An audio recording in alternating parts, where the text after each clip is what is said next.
કૃષ્ણ મહારાજની જય. શ્રી નરનારાયણ દેવની જય. શ્રી લક્ષ્મીનારાયણ દેવની જય. શ્રી રેવતી બળદેવજી મહારાજની જય.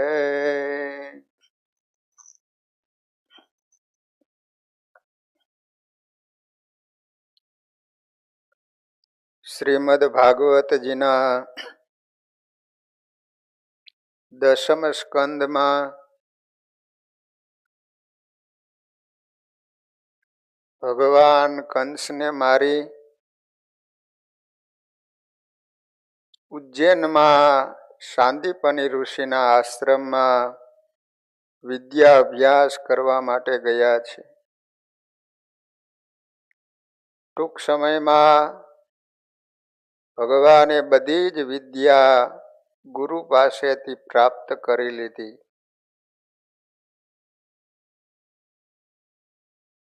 જ્યારે ગુરુ પાસે રજા લેવા માટે ગયા છે ત્યારે ગુરુને કહે છે કે આપ કહો એ દક્ષિણામાં હું આપું. ત્યારે ગુરુએ વાત કરી છે કે મેં આપેલી વિદ્યાનો તું સદવ્યય કરજે. વિદ્યા શા માટે છે? જિંદગીમાં થાય કેળવણી વિકાસ કરી શકે, પણ જે કેળવણી ધર્મના ચોકટામાં રહીને આપવામાં આવતી હોય એ જ સાચી કેળવણી છે અને એ જ સાચી ક્રાંતિ છે. સા વિદ્યા યા વિમુક્તયે. આત્માને મોક્ષ ગતિનો અનુભવ કરાવી શકે છે એ જ સાચી વિદ્યા છે.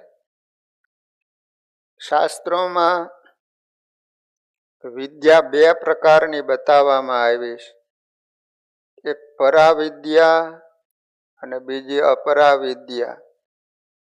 પરાવિદ્યા એટલે આત્મા પરમાત્મા સંબંધી જે વિદ્યા, જે વિદ્યાથી, જે જ્ઞાનથી ભગવાનને પ્રાપ્ત કરી શકે, જીવાત્માનો મોક્ષ પ્રાપ્ત કરી શકે, એને પરાવિદ્યા કહેવામાં આવે છે. અપરાવિદ્યા એટલે આ લોક સંબંધી જે વિદ્યા, એને અપરાવિદ્યા કહેવામાં આવે છે. વિદ્યાનો સાચો અર્થ એ જ છે કે જેનાથી મોક્ષ ગતિનો અનુભવ કરાવી શકે એ જ સાચી વિદ્યા છે.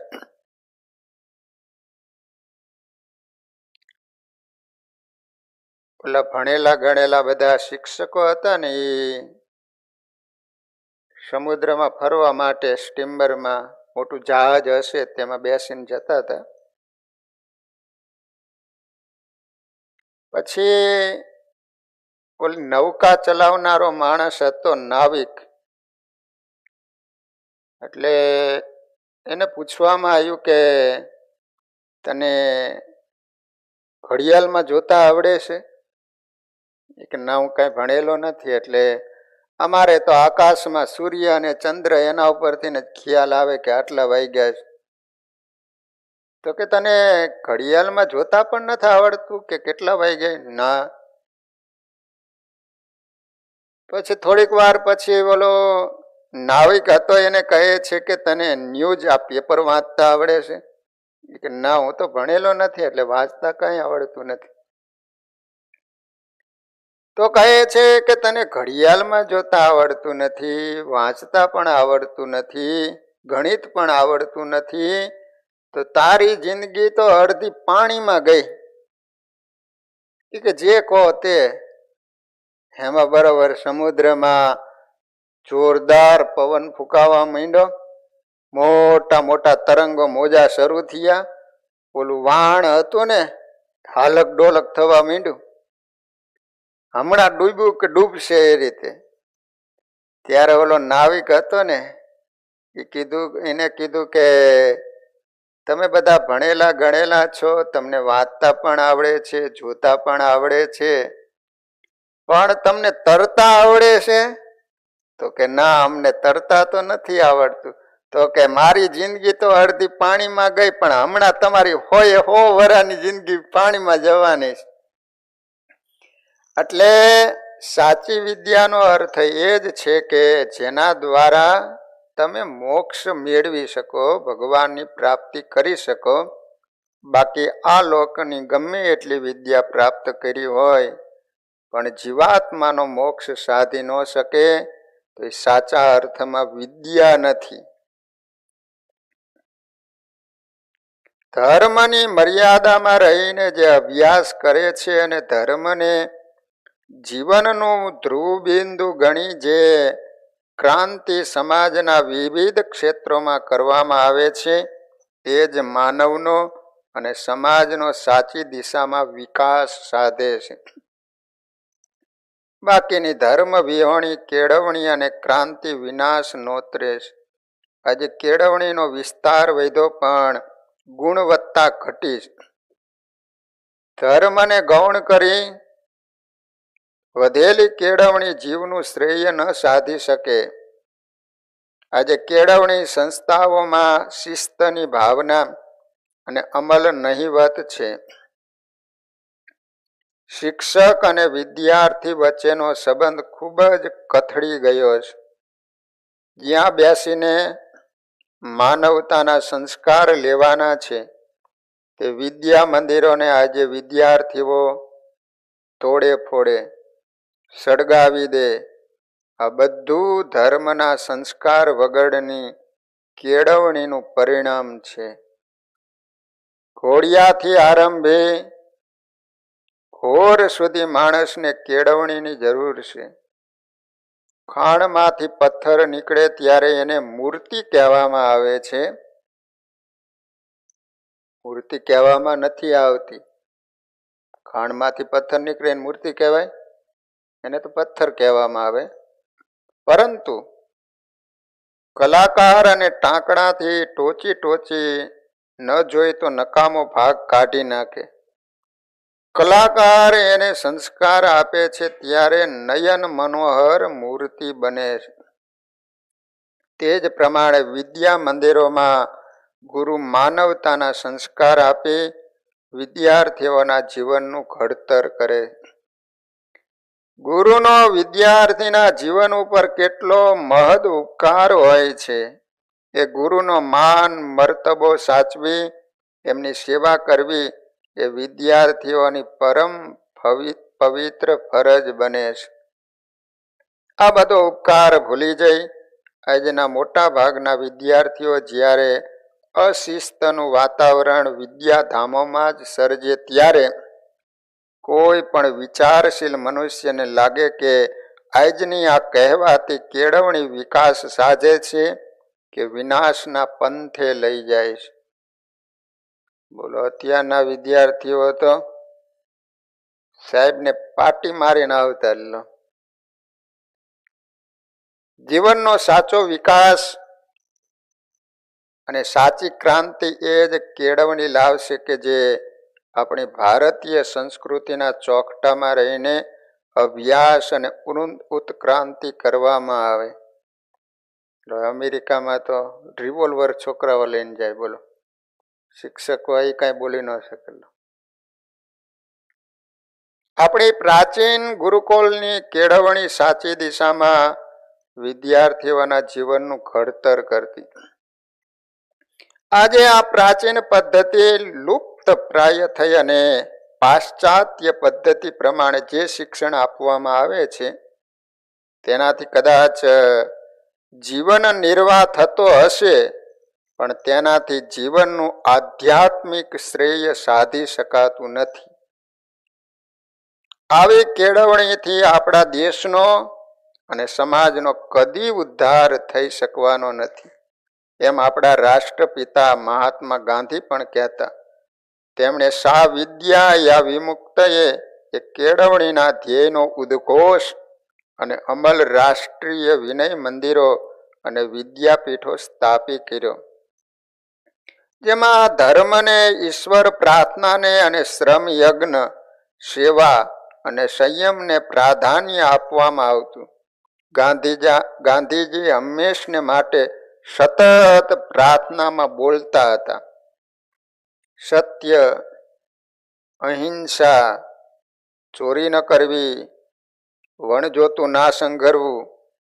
પણ આજનો માણસ આ બધા જીવનના કિંમતી સૂત્રો માનવામાં અને અમલ કરવામાં ક્યાં તૈયાર છે?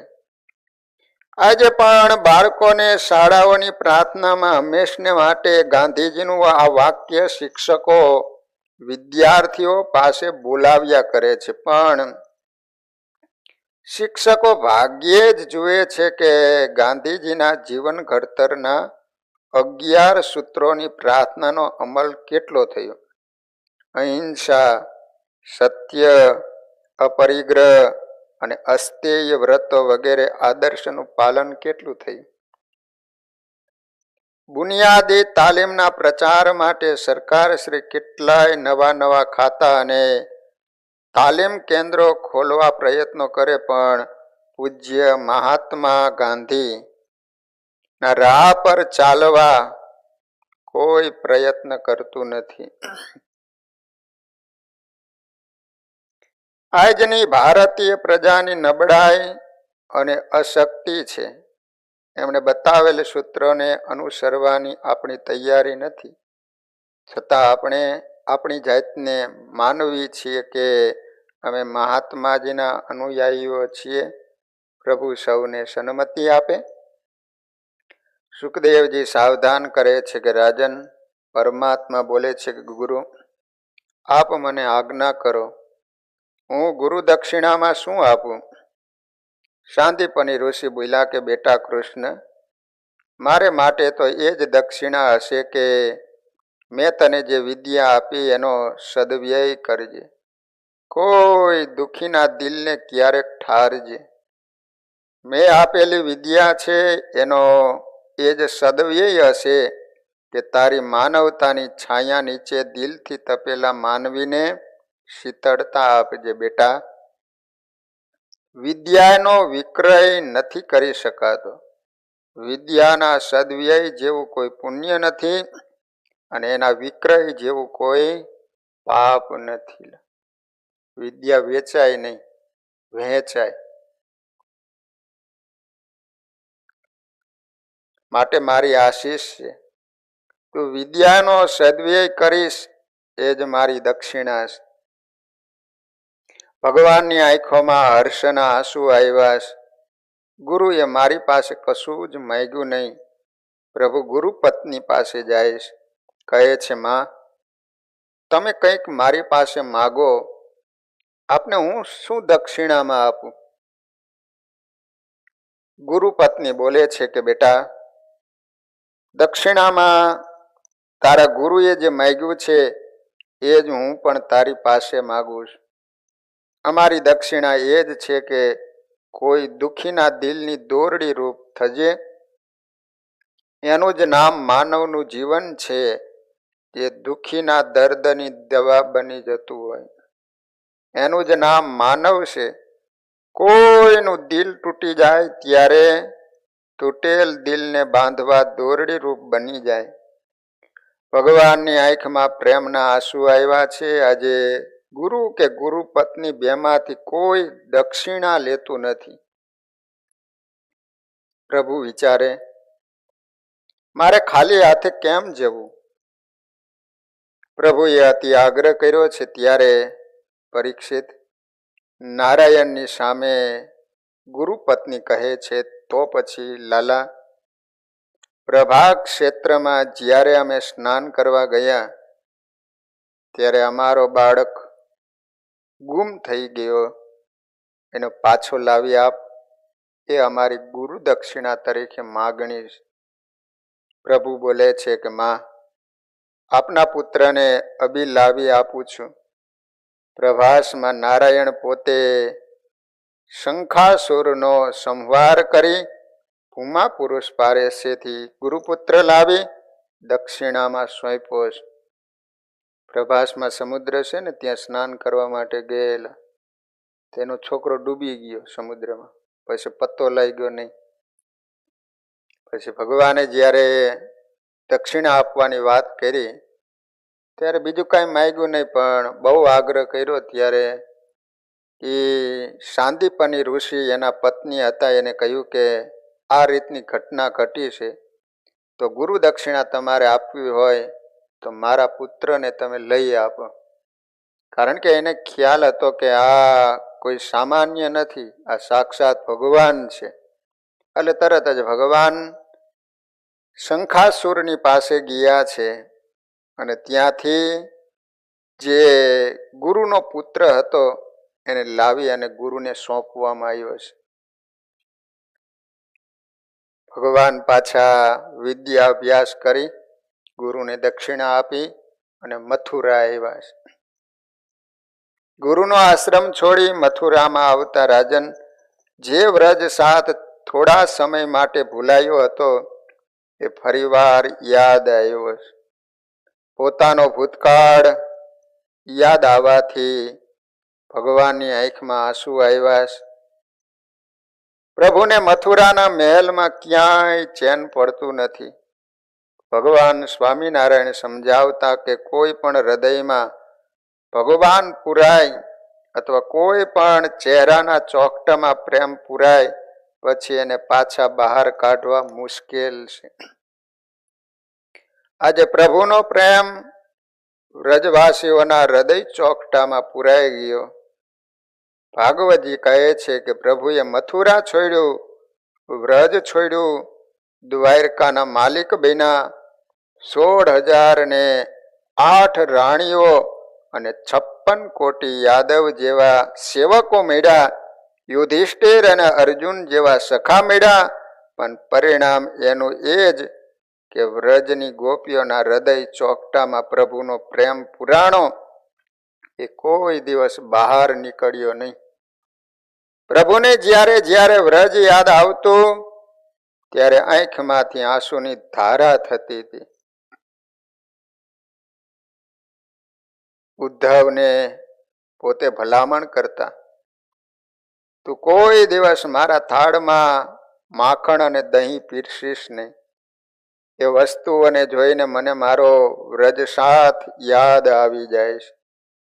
પરીક્ષિત, આજે પરમાત્માને એનો વ્રજ સાથ યાદ આવે.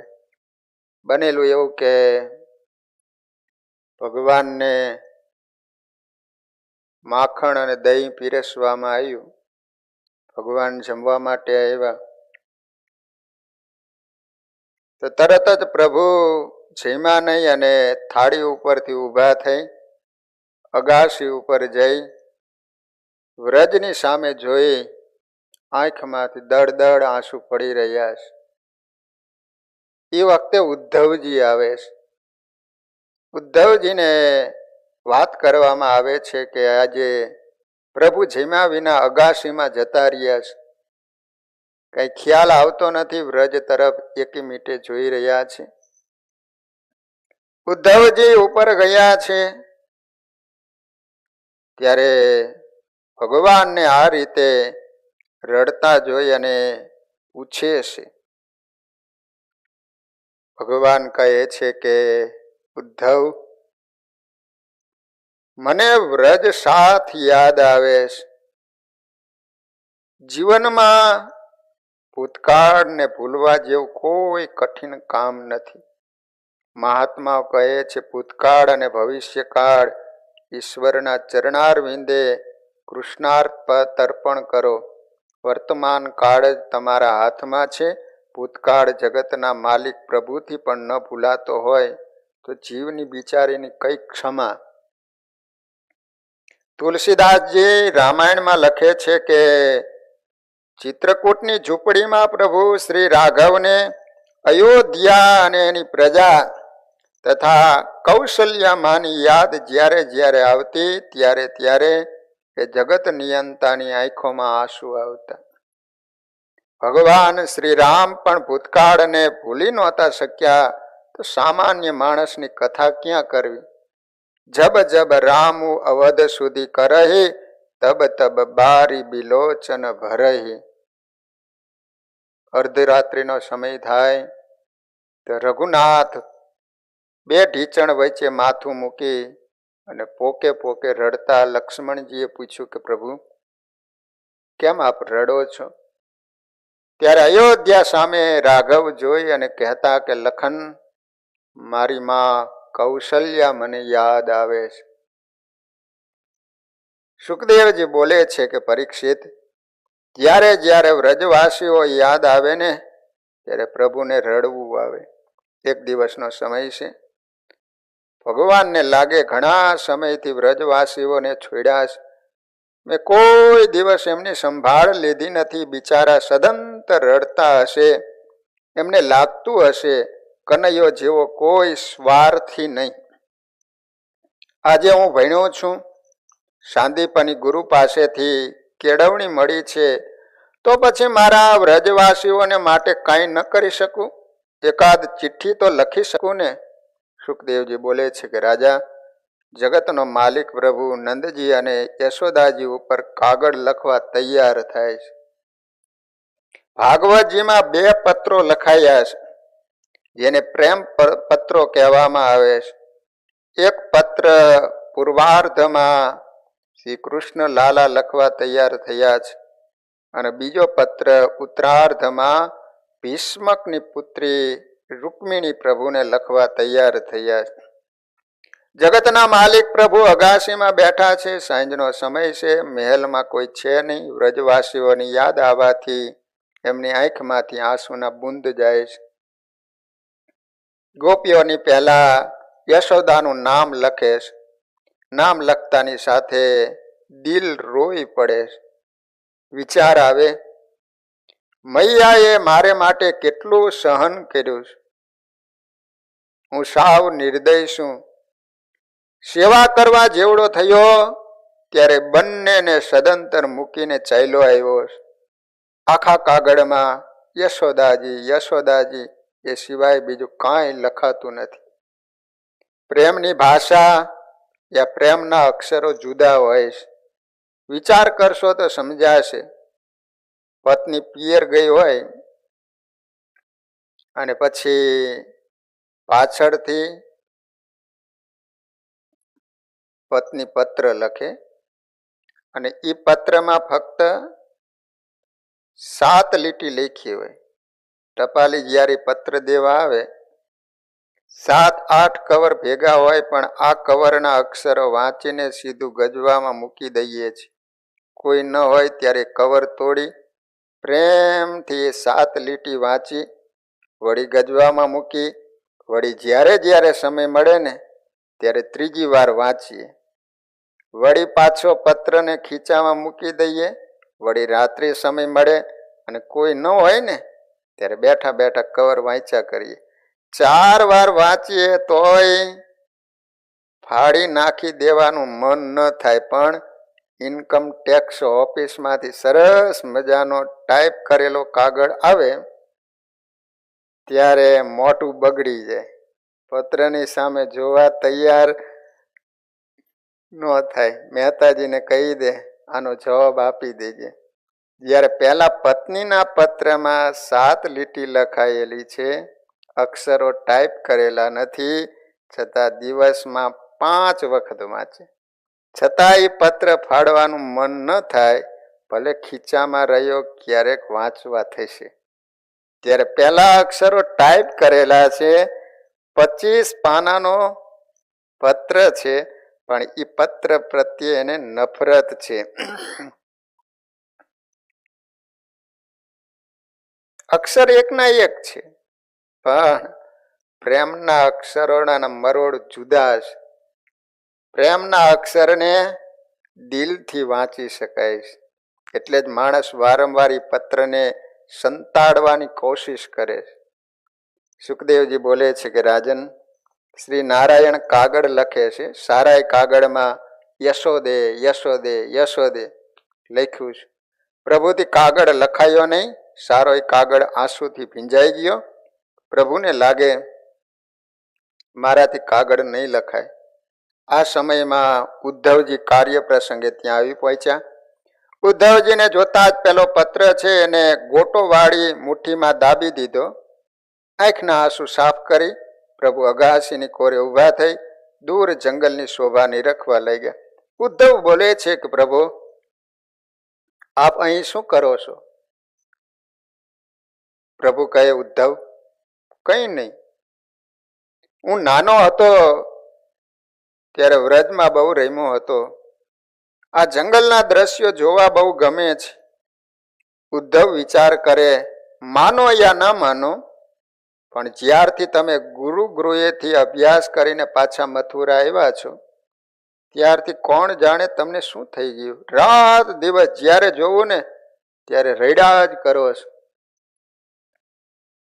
ભગવાન શ્રી કૃષ્ણને જીવન આ વખતે કેવું થઈ ગયું હતું એનું વર્ણન ભાગવત અને ભગવાન સ્વામિનારાયણના સંત કવિવર્ય નિષ્કુળાનંદ સ્વામી સ્નેહ ગીતામાં લખે છે કે વળી ઉઠતા બેસતા એમ બોલે, શું કરતી હશે વ્રજ સુંદરી, સુતા સુતા જાગે જ્યારે ત્યારે ગોપી ગોપી ઉઠે કરી.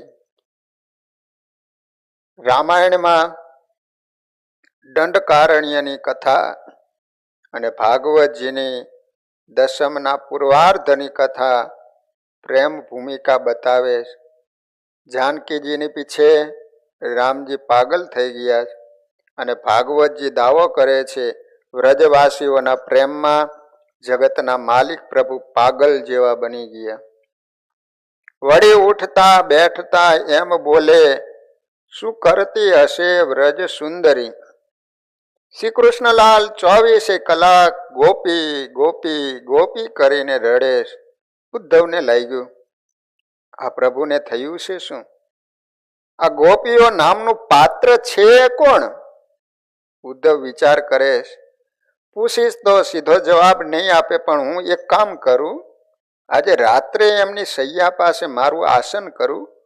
ઊંઘમાં પ્રભુ બબડશે એટલે હું એમના હૈયાનું હાર્દ બધું સમજી લઈશ કે આ કોના માટે રડે છે. અતિ પ્યાર અને અતિશય ભય આ બંનેની માનસિક સ્થિતિમાં જીવને એના સ્વપ્ન આવે છે. શરીર પથારીમાં સૂતેલ હોવા છતાં માણસના મોઢામાંથી શબ્દો નીકળતા હોય છે. ભાગવતજીના પાત્રોને બરાબર સમજો. કંસ જ્યારે ભયથી ઘેરાઈ ગયો છે ને ત્યારે એની માનસિક સ્થિતિનું વર્ણન કરતા ભાગવતજી બોલે છે કે આસીન સંવિષ્ટમ તિષ્ટન ભુંજાનમ પ્રયટન મહિન ચિંતયાનો ઋષિકેશ મપશ્યન તન જગતમયમ. કંસને જ્યારે અતિ ભય લાગે છે ને ત્યારે કંસની જ્યાં જ્યાં આંખ જાય છે ત્યાં એને દેવકીનો આઠમો દેખાવા લાગે છે. સૂતો સૂતો જાગી જાય ને બોલે કે આ દેવકીનો આઠમો આવ્યો. કંસની આ અત્યંત ભયની માનસિક સ્થિતિ બતાવે છે. જ્યારે શ્રી કૃષ્ણલાલ વ્રજની ગોપીઓના પ્રેમમાં પાગલ બને છે ત્યારે તેમને પણ અખંડ ગોપીઓનું રટણ ત્રણેય અવસ્થામાં થાય છે. તેઓ જ્યારે મથુરાના મહેલમાં સુતા સુતા જાગી જાય ત્યારે બોલે છે કે હા ગોપી હા ગોપી. ઉદ્ધવે વિચાર કર્યો હું રાત્રે એની બાજુમાં આસન લગાવું તો ખ્યાલ આવશે કે આ કોને માટે રડે છે. ઉદ્ધવે આજે બાજુમાં આસન લગાવ્યું. ભગવાન સુવા માટે વધારે છે ત્યારે પૂછે છે આ બાજુમાં કોનું આસન છે? ઉદ્ધવ બોલે કૃપાનાથ એ તો મારી પથારી છે. પ્રભુને વિચાર થયો આ મુસીબત ક્યાંથી આવી? અતિશય પ્રેમના વિયોગમાં રડવાનું આવે ત્યારે એ વ્યક્તિને કોઈ અન્યનો સહવાસ નથી ગમતો. એનું દિલ એકલું જ રડી લેવા માંગતું હોય છે. પ્રભુને લાગે છે કે આજે તો મારે માટે આ ઉદ્ધવની હાજરી લપ ઊભી થઈ. પ્રભુ શૈયામાં સૂતા છે. ઉદ્ધવજી વિચાર કરે નારાયણને તક આપું. જ્યાં સુધી ઊંઘવાનો દોડ નહીં કરું ને ત્યાં સુધી એના દિલની વાત નહીં સમજાય. ઉદ્ધવજી બોલે છે કે કૃપાનાથ આજે તો મને થોડી ઠંડી લાગે છે. શાલ લઈને માથે ઓઢી ગયા. 1 કલાક થયો તો ઉદ્ધવજીને થયું હવે ખોટા ખોટા નસકોરા જોર જોરથી બોલાવું. અમુક માણા નસકોરા બહુ બોલે, એમાં જેને જાડા શરીર હોય ને એનો વધારે બોલે. એમાંય પણ આ ભગવાને શરીરની રચના કેવી કરી. આપણું નાક અને કાન એની વચ્ચે અંતર કેટલું ખબર છે? તો માપ્યું છે, આ ન માપતા, પણ એકલા હોય ને ત્યારે માપ લેવાનું. 6 આંગળનું હોય, છતાં જે વ્યક્તિ હુતી હોય, નસકોરા બોલાવતી હોય ને એને નસકોરા ન સંભળાય. આપણે બીજા માળે હુતા હોય ને તો આપણે જાગી જાય. ભગવાને શરીરની કેવી રચના કરી, વિચાર તો કરો. એ મારો ઘસઘસાટ હુતો હોય, નસકોરા બોલાવતો હોય રમ. આપણને ઊંઘ ન આવે, બીજા માળેથી જાગીને એને જગાડે, નસકોરા બોલાવે. હરામ, જિંદગીમાં કોઈ દી બોલાવે? હું બોલાવાની વાત કરે, બીજે માળે ઊંઘ નથી આવતી. તો ઉદ્ધવજીએ જાણી જોઈને ખોટા નસકોરા જોર જોરથી બોલાવ. પ્રભુએ જાણ્યું કે અને બરાબરની ઊંઘ આવી. પ્રભુ પોતાની શૈયામાં બેઠા થયા. જુએ છે તો ઉદ્ધવ નસકોરા બોલાવે. પ્રભુની આંખો મહેલની દિવાલોમાં ચોતરફ ઘૂમ્યા કરે. આજે મથુરાના મહેલની દિવાલમાં જગતનો માલિક પ્રભુને વૃંદાવનનું દ્રશ્ય દેખાય છે. આંખની સામે ગોપીઓ, નંદ, યશોદાજી, ગ્વાલ બાલ મિત્રો તરવરે. એ બધાને જોતા પ્રભુનો સાદ ખુલી ગયો. યા ગોપીઓ, યા ગ્વાલ બાલ મિત્રો, યા યશોદે. ઉદ્ધવે ઓઢેલી શાલ કાઢી નાખી, પ્રભુની સામે હાથ જોડ્યા. પ્રભુને હવે આંખો લૂછવાનો સમય પણ રહ્યો નહીં. નારાયણે ઉદ્ધવના ખભા ઉપર માથું મૂકી દીધું અને બોલે છે કે ઉદ્ધવ, હું નહીં સૂઈ શકું. ઉદ્ધવ બોલે, પ્રભુ આપ કોના માટે આટલું બધું રડો છો? આપ જે નંદ અને યશોદાને માટે આંસુ સારો છો, એ તો આપના પાલક મા બાપ છે.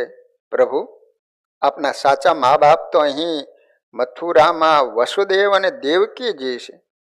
પ્રભુ, આપ નંદ યશોદાને હવે ભૂલી જાઓ. પ્રભુએ ઉદ્ધવને મોઢે હાથ ધર્યો અને કહે છે કે ઉદ્ધવ, તું એક વાત બરાબર સાંભળી લે. નંદ અને યશોદાને ભૂલવાનું મને કહીશ નહીં. આ દ્રશ્યનું વર્ણન કરતા નિષ્કુળાનંદ સ્વામી સ્નેહ ગીતામાં લખે છે કે નારાયણના મુખમાંથી શું શબ્દો નીકળતા હતા. પ્રભુ રડતા રડતા ઉદ્ધવને કહે છે કે એહ માત પિતાની મોટપ મુખે ઉદ્ધવ કહે નથી આવતી. અમે ન થઈ સેવા એહની, એ તો અમને ખટકે છે હતી. ભગવાન બોલે છે કે ઉદ્ધવ, એ મા બાપનો હું જિંદગી ભર ઋણી રહેવાનો છું. હું તને સત્ય વાત કહું છું કે મને યાદ છે કે યશોદાએ મને કોઈ દિવસ તુકારો કર્યો નથી. ગોપીઓના અને યશોદાના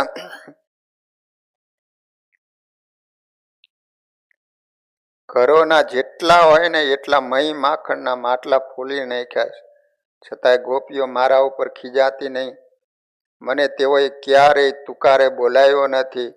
અસનપણે અમે હતા અટારા, નિત્ય રાવો નવલી લાવતા, તોય અમને કાંઈ ન કહ્યું. એને સામું સ્નેહ કરીને બોલાવતા. હું દરરોજ એટલા બધા તોફાન કરતો, કેટલા એના પાત્રો ફોડી નાખતો. કેટલી સવારથી સાંજ સુધીમાં સ્ત્રીઓ રાવ કરવા આવતી, છતાંય પણ યશોદા માએ મને કોઈ દિવસ ઠપકો નથી આપ્યો. એ ઉદ્ધવ, મને ખરેખર તારે જો રડતો બંધ કરવો હોય ને તો મુખ્ય સ્વિચ વ્રજની ગોપીઓ નંદ અને યશોદા છે. એના સિવાય તો ગમે એટલી માથાકૂટ કરીશ, પણ યાદ રાખજે મારી આંખના આંસુ બંધ નહીં થાય.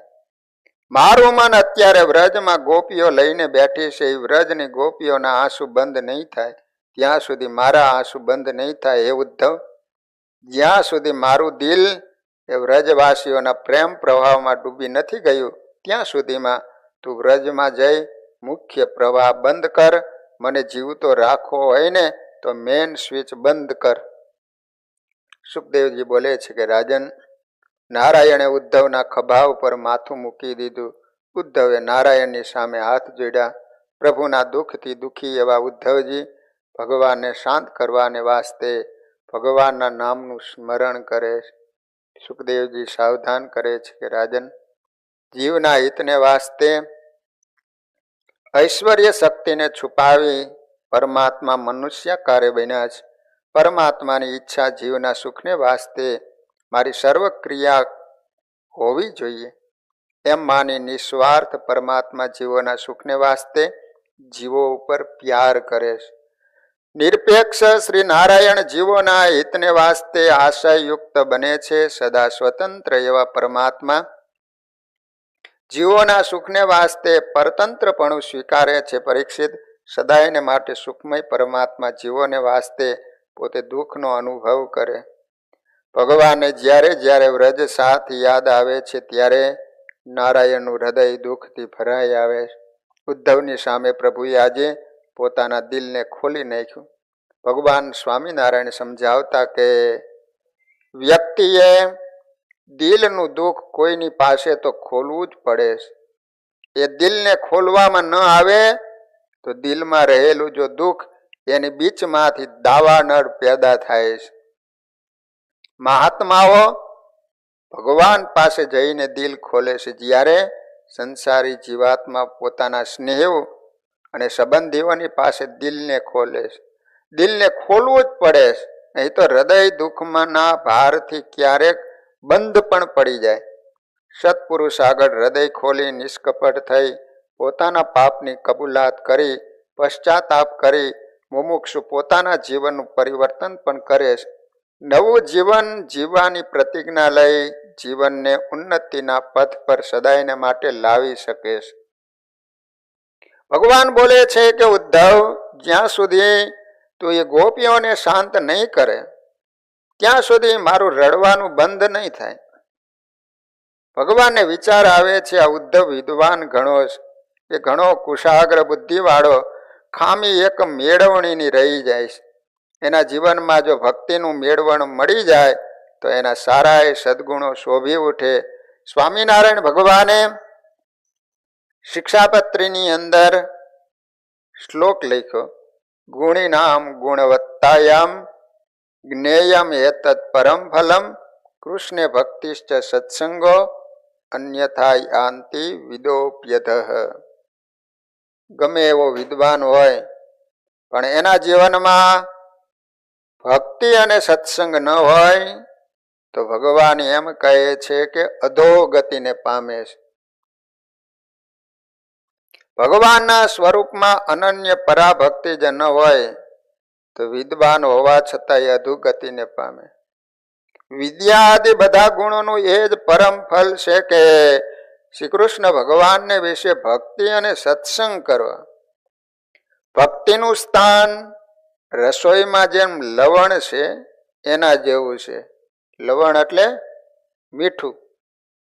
શાકની અંદર બધા મસાલા નાખ્યા હોય પણ એક મીઠું ન નાખો તો પછી શાક હાવ ફીકું લાગે.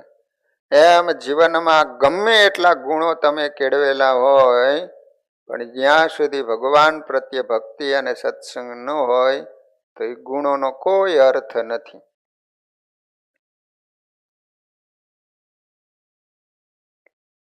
તેમ ભક્તિ સિવાય બ્રહ્મ જ્ઞાન કોરું અને શુષ્ક છે, સદા અકલ્યાણકારી છે. એમ ભગવાન સ્વામિનારાયણ ગરડા મધ્ય પ્રકરણના 65માં વચનામૃતમાં કહે છે. સુખદેવજી બ્રહ્મ સ્વરૂપ હતા છતાં પણ શ્રીમદ ભાગવત ભણ્યા અને ભગવાનના લીલા ચરિત્રોમાં સદા ગુલતાન રહેતા. ભક્તિનો મહિમા આધ્યાત્મિક જીવનમાં અદ્વિતીય છે. ભગવાનને લાગે છે કે ઉદ્ધવને જો વ્રજમાં મોકલો તો એને ખ્યાલ આવે કે ભક્તિ એ કેવું અલૌકિક રસાયણ છે. પ્રભુ ઉદ્ધવને કહે છે કે ઉદ્ધવ, આપ વ્રજમાં જશો, મને લાગે છે કે આપ વ્રજમાં જશો ને તો ગોપીઓને જરૂર સમજાવી શકશો. ઉદ્ધવજી બોલે છે કે પ્રભુ, એ ગામડાની અભણ ગોવાલણોને સમજાવી એમાં કઈ મોટી વાત છે. પ્રભુ, આપના કહેવાથી જઈશ તો ખરો પણ મને એ ગામડામાં જરાય ગમશે નહીં. હે કૃપાનાથ, કોઈ વિદ્વાનની સાથે ચર્ચા કરવા મોકલો તો અભી જાઓ. પ્રભુએ અભણ સ્ત્રીઓ પ્રથમ તો મારી વાતને સમજશે નહીં. જીવાત્માની એક જ ખામી છે કે એનામાં જ્યારે સદગુણ આવે છે ને ત્યારે પોતાને સર્વથી શ્રેષ્ઠ માની લે છે. ભગવાન સ્વામિનારાયણ સમજાવતા કે જ્યારે તમને તમારી જાતને સર્વથી શ્રેષ્ઠ સમજવાનો વિચાર આવે ને ત્યારે ભાવિનો વિચાર કરો. મારી પહેલા આ જગત વ્યવસ્થિત ચાલતું હતું, હું નહીં હોઉં ત્યારે પણ ચાલવાનું છે. માટે પોતાની મહત્તાનું કદી અભિમાન ન કરો. જેમ જેમ જ્ઞાન વધે, સદગુણો વધે, તેમ તેમ નમ્ર અને નિરાભિમાની બનો. ઉદ્ધવને લાગે છે કે મારા જેવો કોઈ વિદ્વાન અને જ્ઞાની નથી. એ બોલે છે કે પ્રભુ, આ ગામની અભણ ગોપીઓ મારી વાતને નહીં સમજે. પ્રભુ બોલે છે પણ ઉદ્ધવ, તમે મારી ખાતર જાઓ. તમે જાણો છો કે જ્યાં સુધી ગોપીઓ શાંત નહીં થાય ત્યાં સુધી મારા જીવનમાં સુખ નહીં આવે. ઉદ્ધવ જવા માટે સંમત થયા છે. કહે છે કે પ્રભુ બહુ સારું, કાલે સવારે હું જઈશ. ભગવાનને વિચાર આવે છે આનામાં હજુ અભિમાન ભર્યું છે અને અભિમાનને કારણે એ મારી પ્યારી ગોપીઓ ઠરશે નહીં. એના થતી અમારા દિલમાં જેમ ઘી હોમવાથી અગ્નિ પ્રદીપ્ત થાય તેમ વધારે વિરહ અગ્નિ થશે. અમારી દશા વધારે વિપરીત થશે, વધારે દુઃખી થશે. સુખદેવજી બોલે છે કે રાજન,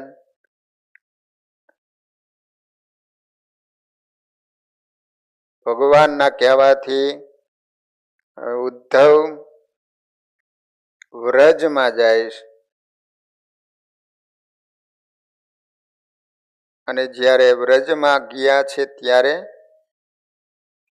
ગોપીઓને વંદન પણ નહીં કરે અને બાવળના ઠૂઠાની જેમ એમને એમ અક્કડ ઊભો રહેશે. એટલે ભગવાન બોલે છે કે ઉદ્ધવ, તમે જાઓ ત્યારે ગોપીઓને પગે લાગજો. આ વચન સાંભળી ઉદ્ધવની આકૃતિ ફરી ગયો. પોતે અભિમાનથી બોલે, પ્રભુ, કોઈ સંત મહાત્માને વંદન કરવાનું કહો તો બરાબર, પણ આપ તો ગામડાની ગોવાલણોને પગે લાગવાનું કહો એ ઠીક ન કહેવાય.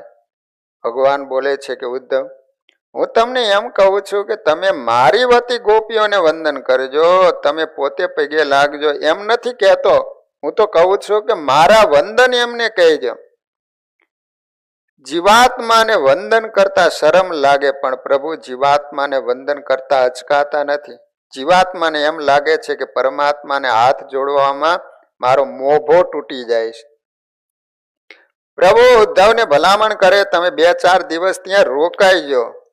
ઉદ્ધવ બોલે છે કે પ્રભુ, તમે ધીરે ધીરે બહુ આગળ વધી ગયા. મને ગામડામાં જરાય નહીં ગમે. શહેરમાં આવી ગયા હોય ને એમને ગામડામાં ન ગમે. અહીંયા તો ધૂળ ઉડતી હોય. હવે ધૂળમાં તો મોટો થયો છે. અને ગોપીઓને સમજાવી એમાં કઈ મોટી વાત. પ્રભુ, હું તો સવારે જઈશ અને સાંજે તો પાછો આવી. પ્રભુ બોલે છે, નહીં નહીં ઉદ્ધવ, તમે 1-2 દિવસ તો જરૂરથી રોકાઈજો. છેવટમાં પ્રભુ વિચાર કરે, આ ઉદ્ધવ જશે તો ખરો, પણ મારી ગોપીઓ આની સાથે વાત પણ કરશે નહીં, આની સાથે બોલશે પણ નહીં. તો હવે જ્યારે ઉદ્ધવજી વ્રજમાં જશે અને ગોપીની જ્યારે સ્થિતિ જોઈશે અને એની વાત જ્યારે સાંભળશે ત્યારે ઉદ્ધવજીનું જે અભિમાન હતું એ ઉતરી જશે અને ભગવાનની પાસે માગણી કરે છે કે પ્રભુ, ખરેખર આ વ્રજમાં મને માણસનો જન્મ ન આપો તો કાંઈ નહીં, પણ વૃક્ષ પંખીઓનો જન્મ આપજો કે જેને કારણે આ ગોપીઓની રજ મારા મસ્તક ઉપર પડે તો હું પાવન થઈ જાઉં. તો વાલો ભક્તજનો, ઉદ્ધવજીને ભગવાને વ્રજમાં જે કાંઈ અભિમાન હતું એ ઉતારવા માટે અને ભક્તિ તત્વ શું એ બતાવવા માટે ઉદ્ધવજીને વ્રજમાં મોકલ્યા. તો અહીંયા કથાનો સમય પૂરો. હરિસ્મરણ સાથે કથાને વિરામ. વાલા ભક્તજનો, 10 મિનિટ આપણે હીરાબાન ધામમાં ગયા એ નિમિત્તે કરીએ છીએ. તો એક ડાંગરવાના હરિભગત પોપટલાલ કેશવલાલ પટેલ, તો એ 2-3 દિવસ પહેલાં જ શરીરને છોડી અને ભગવાનના ધામમાં સીધા આવી ગયા. તો કેશવલાલ ભાઈ એ તો વિહોકન મંદિરમાં ઠાકોરજીની સેવા પૂજા પણ કરતા હતા. એના દીકરા પોપટભાઈ પોતે ડાંગરવાના છે. તો એ પણ પંચભૌતિક શરીરનો ત્યાગ કરી ભગવાનના સાનિધ્યમાં પધાર્યા. ભગવાનના ચરણોમાં પ્રાર્થના કરીએ કે પોપટભાઈના આત્માને ભગવાન સદાયને માટે પોતાના સમીપે રાખે અને મૂર્તિનું સુખ આપે. એના પરિવારને જે કાંઈ દુઃખ આવી પડ્યું એને સહન કરવાની ભગવાન ધીરજ આપે. તો વાલા ભક્તજનો, એ નિમિત્તે આપણે સૌ કોઈ અત્યારે 10 મિનિટ ભગવાનને ધારી, ભગવાનની મૂર્તિને યાદ કરી અને તાલી પાડી અને સ્વામિનારાયણ મહામંત્રની ધૂન કરીએ કે જેને કારણે જીવાત્માને પરમ શાંતિનો અનુભવ થાય. શ્રીપતિમ શ્રીધરમ સર્વદેવેશ્વરમ ભક્તિધરમ આત્મજમ વાસુદેવમરી માધવમ હારણમ સ્વામિનારાયણમ નીલકંઠમ ભજે સહજાન સ્વમહારાજની.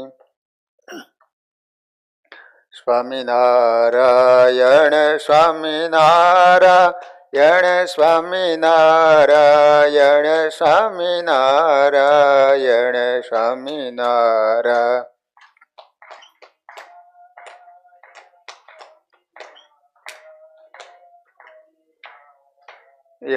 સ્વામિનારાયણ સ્વામિનારાયણ સ્વામિનારાયણ સ્વામિનારાયણ.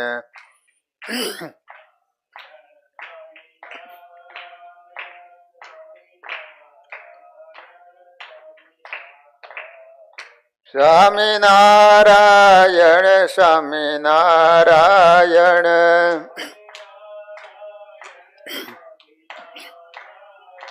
સ્વામિનારાયણ સ્વામિનારાયણ.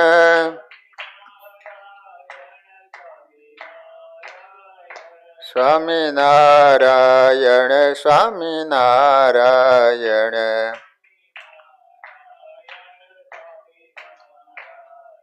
સ્વામિનારાયણ સ્વામિનારાયણ. રાયણ સ્વામિનારાયણ સ્વામિનારાયણ સ્વામિનારાયણ સ્વામિનારાયણ સ્વામિનારાયણ.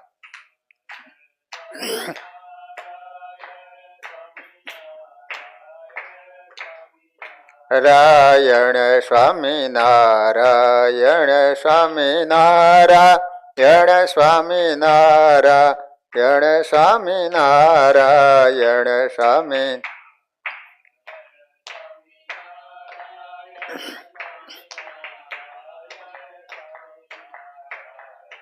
સ્વામિનારાયણ સ્વામિનારાયણ.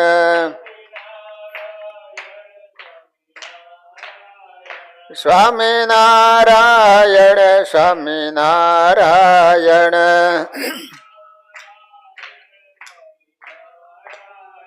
સ્વામિનારાયણ સ્વામિનારાયણ.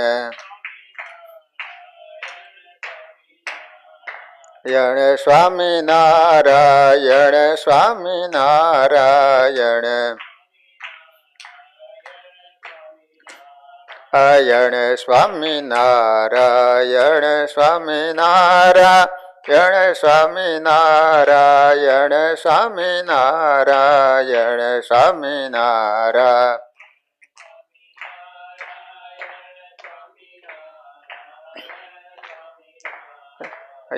સ્વામિનારાયણ સ્વામિનારાયણ સ્વામિનારાયણ સ્વામિનારાયણ સ્વામિનારાયણ સ્વામી